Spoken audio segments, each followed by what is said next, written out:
पतंजलि मामले से जुड़ी हुई है। पतंजलि भ्रामक विज्ञापन मामले में जुड़ा हुआ ये बड़ा अपडेट आप जानिए, जहां पर बाबा रामदेव को सुप्रीम कोर्ट से आज भी माफी नहीं मिली है, या फिर ये कहिए कि आज भी राहत नहीं मिली है। सुप्रीम कोर्ट ने 23 तारीख को फिर से पेश होने के लिए कहा, यानी कि 23 अप्रैल। अब अगले जो सुनवाई की तारीख है वो डिसाइड की गई है सुप्रीम कोर्ट की तरफ से।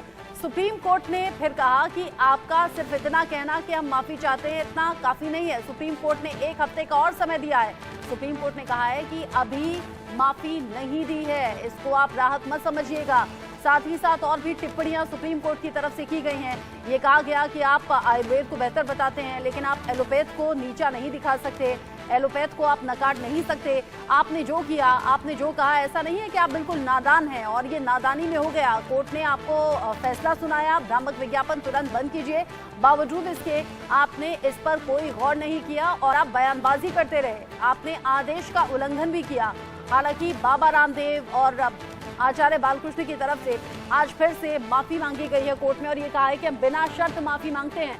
साथ ही साथ उन्होंने उस रिसर्च का भी हवाला दिया जो उनके अपने संस्थान की तरफ से रिसर्च की गई थी, और उन रिसर्च का हवाला देते हुए कहा कि हमने रिसर्च में ऐसा पाया कि बीमारियों का इलाज होता है, इसीलिए दावा किया था। हालांकि हम बिना शर्त माफी मांगते हैं। आशीष सिन्हा ज्यादा अपडेट इस खबर को लेकर दर्शकों तक पहुंचाएंगे। आशीष, बड़ी खबर तो ये कि आज भी बाबा रामदेव पतंजलि को राहत नहीं मिली है। 23 अप्रैल होगी अगली सुनवाई, लेकिन आज सुनवाई के दौरान क्या कुछ हुआ, क्या क्या टिप्पणी की सुप्रीम कोर्ट ने और क्या बाबा रामदेव की तरफ से कहा गया?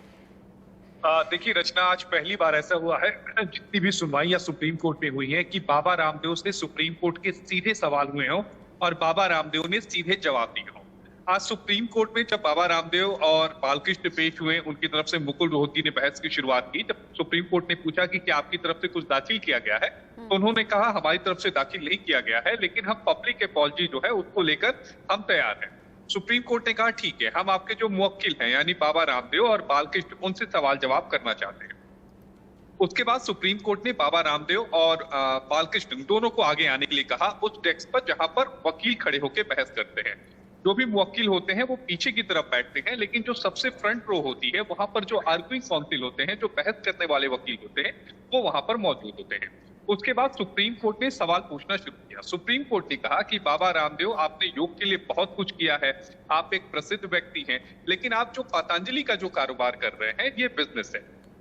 सुप्रीम कोर्ट ने ये कहा कि पिछले साल का हमारा एक आदेश था कि आप भ्रामक विज्ञापन ना फैलाएं, लेकिन उसके बावजूद उस आदेश का उल्लंघन हुआ। तब बाबा रामदेव ने कहा कि हमारा उद्देश्य सुप्रीम कोर्ट के आदेश की अवहेलना नहीं था। अगर अवहेलना हुई है तो हम बिना शर्त माफी मांगते हैं, हम सुप्रीम कोर्ट से माफी मांगते हैं। उन्होंने ये भी कहा कि हम केवल अपने रिसर्च के बारे में लोगों को बताना चाहते हैं।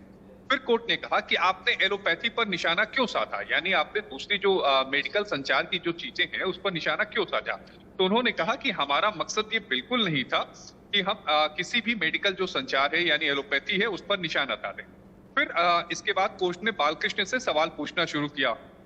कोर्ट ने कहा कि आपने प्रेस कॉन्फ्रेंस क्यों की, बालकृष्ण ने भी माफी मांगी, लेकिन उसके बीच बालकृष्ण ने एक लाइन ऐसी बोल दी जिससे कोर्ट नाराज हो गया। कोर्ट ने कहा कि गुरुजी यानी बाबा रामदेव का पतंजलि से कोई लेना देना नहीं है, पतंजलि में बाबा रामदेव किसी पद पे नहीं है। और यही बात सुप्रीम कोर्ट को फिर नागवार गुजर गई। सुप्रीम कोर्ट ने कहा कि आप माफी तो मांग रहे हैं, लेकिन आप माफी जैसी हरकत नहीं कर रहे हैं और हम आपके माफीनामे को स्वीकार नहीं कर रहे हैं। फिर बाबा रामदेव फिर बालकृष्ण की जगह आए। उन्होंने कहा कि हम माफी मांग रहे हैं और जो भी गलतियां हुई वो हमसे नादानी में हुई, हम जानबूझकर कोर्ट के आदेश की अवहेलना नहीं कर रहे हैं, कानूनी समझ हमें कम है। कोर्ट ने कहा कि ये मामला पिछले साल से चल रहा है, ऐसा तो है नहीं कि 1 या 2 सुनवाई हो, और हम ये मान ही नहीं सकते कि आप इतने नादान हैं।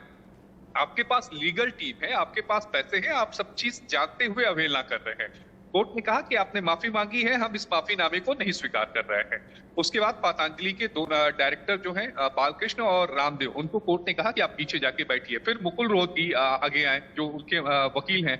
उन्होंने कहा कि हम पब्लिक फोरम पर माफी मांगेंगे और हमें कुछ समय दिया जाए। कोर्ट ने कहा कि ठीक है, हम 1 हफ्ते का समय देते हैं, तो 23 अप्रैल को मामले की सुनवाई करेंगे। कोर्ट ने जैसे ही ऑर्डर डिक्टेट कराना शुरू किया, जिसमें कोर्ट ने ये कहा कि इनकी तरफ से यानी मुकुल रोहतगी की तरफ से कहा गया है कि वो मीडिया के माध्यम से पब्लिक फोरम में माफी मांगेंगे। उस पर फिर मुकुल रोहतगी ने टोक दिया, कहा कि नहीं, ये हम तय करेंगे कि हम कैसे माफी मांगेंगे। तो कोर्ट ने कहा ठीक है, ये आप तय करिए और 23 अप्रैल को बाबा रामदेव और बालकृष्ण जो है वो दोनों ही सुप्रीम कोर्ट में पेश होंगे। सुप्रीम कोर्ट ने एक बार फिर दोहराया कि हम माफी नहीं दे रहे हैं। कोर्ट की अवमानना का मुकदमा इन दोनों पर क्यों न चलाया जाए, ये मामला सुप्रीम कोर्ट में अच्छा लंबित आशीष, आपकी बातों से समझ में आ रहा है कि कोर्ट ने अपनी सख्ती बरकरार रखी है, सीधे शब्दों में कह दिया कि हम आपको माफी अभी नहीं दे रहे हैं। तो यहाँ पर सीधे सीधे है कि राहत तो अभी नहीं मिली है, लेकिन ये जो एक हफ्ते का वक्त दिया है, क्योंकि आपने कहा आचार्य बालकृष्ण की एक बात से नाराज हो गए कि गुरुजी का इस कंपनी से कोई लेना देना नहीं है। बाकी ये कहा गया कि कोर्ट की तरफ से कि आप इतने भी नादान नहीं है कि आप आदेश का उल्लंघन कर रहे हैं, आप उल जुलूल बयान दे रहे हैं। इन सभी बातों के साथ में जो एक हफ्ते का वक्त दिया गया है, अब उसमें एग्जैक्टली करना क्या है रामदेव, आचार्य बालकृष्ण और पतंजलि को?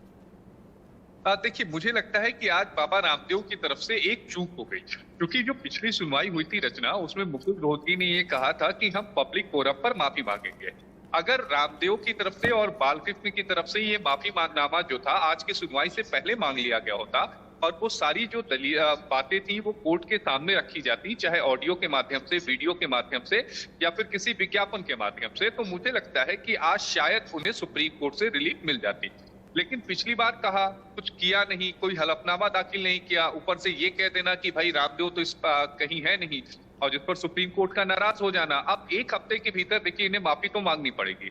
माफी कैसे मांगनी है ये तय इनको करना है, बाबा रामदेव को और बालकृष्ण को।